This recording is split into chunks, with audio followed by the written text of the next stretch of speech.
Welcome to the Caribbean Cricket Network, and it's the first ever episode of Big Talk. I'm on quarter of the Caribbean Cricket Network, Mashal St. Patrick Hewitt, and with me as ever is the one and only Rising Bowler. Rising Bowler. Yes, people. How you doing? I'm alright, man. How you been? I'm very, very good. Do you want to explain to the people the Big Talk concept and how we're going to do this one? Alright, so what Big Talk is all about, I'm just going to give him 5 statements and we're just going to see if he agrees or disagrees. They're all going to be about West Indies cricket. Should we just get started? Let's get straight into it. Alright, statement number 1. West Indies will still be playing cricket when I'm your age, in about 30 years or so.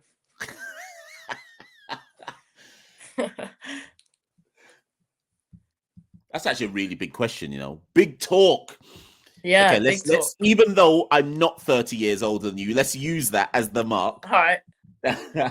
In 30 years' time, will West Indies still be playing cricket? Okay, I think we won't be playing Test cricket anymore. I think Test cricket will be done. Okay, I can see that. I'd even wonder if we'll even be playing a lot of ODI cricket anymore. I think we will, because I think the World Cup is a profitable concept, but I don't think we'll play as much ODI cricket as we now do. So I think in 30 years' time, West Indies will exist predominantly as a T20 endeavour with the odd ODIs here and there. Maybe even less overs. Maybe T10 West Indies. Do you know what? I was gonna say T10, but I don't want the uncles to come for me, so I'm just gonna say T20. Yeah. All right, let's push through to the second statement. Pooran will never play in Maroon again. This is a tough one. Okay. I know Nicholas Pooran is listening to this one on his burner account. I'm expecting RBD to snip this one as well. So this one is directly to Nicholas Pooran. I think Nicholas Pooran will play for the West Indies again. He's only 29 years old. That's a long time to be retired.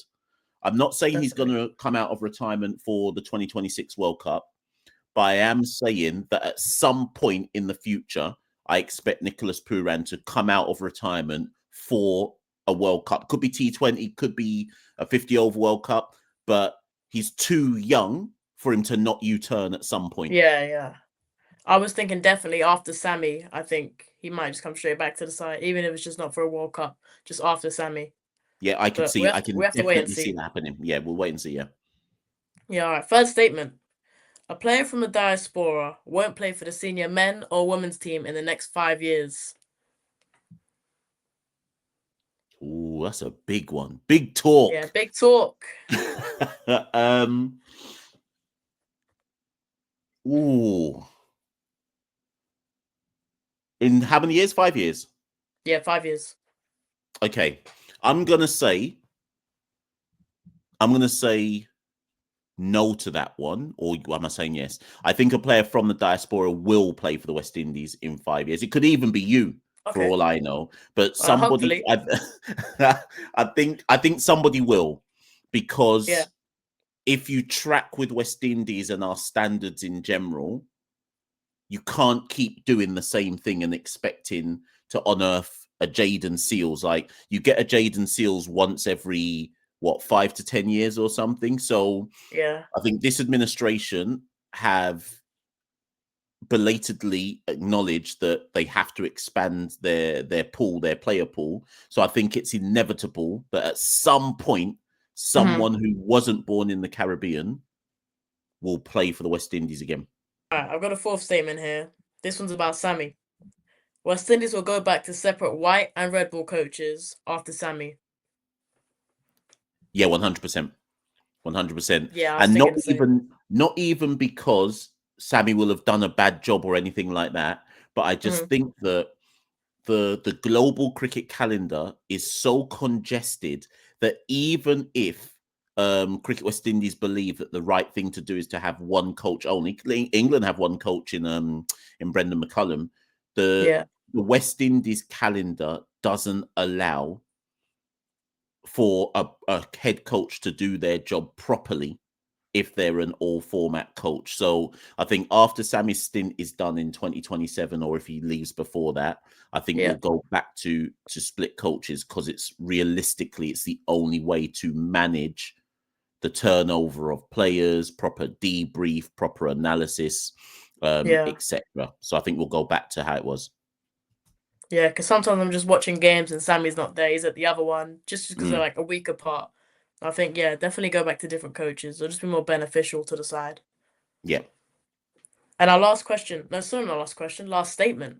I think you'll like this one.